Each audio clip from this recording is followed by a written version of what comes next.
একটা কথা বলবো? হ্যাঁ বলো। চলো না কালকে মাদের বাড়ি থেকে বেরিয়ে আসি, অনেকদিন যাওয়া হয়নি। ঠিক আছে, তুমি কালকে রেডি হয়ে থেকো, আমি কাজ থেকে এসে দুজনে চলে যাব। কাল কিন্তু একটু তাড়াতাড়ি আসবা। ঠিক আছে।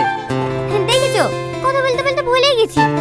টনি ভাই কালকে একটা মোচা দিয়েছিল, সেই দেখো তো কেমন হয়েছে। কে রান্না করেছো এটা?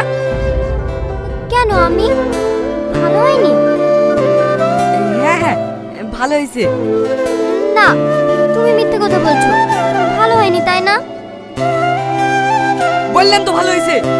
তুমি আমাকে বকলা। দেখ, খাবোই না। কি রে বাবু, না খেয়ে উঠে পড়লি যে? কি হয়েছে গো বৌমা, রোজ না খেয়ে চলে গেল কেন? আমি শখ করে একটা তরকারি রান্না করেছি, আর ওটা খেয়ে আপনার ছেলে দাপাতে দাপাতে চলে গেল।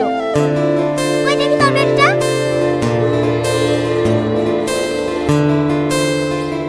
তরকারিটা তো একদমই নুন দাওনি, এ তরকারি খাওয়া যায় নাকি?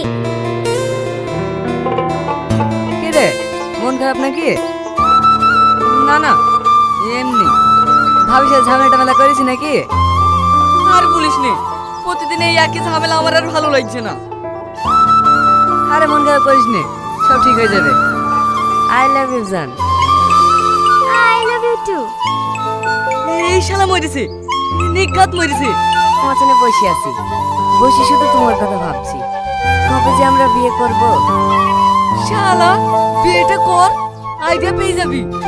ওইরকম ভালোবাসা আমারও ছিল। কিছু বললি রাহুল? না না, চালি যা।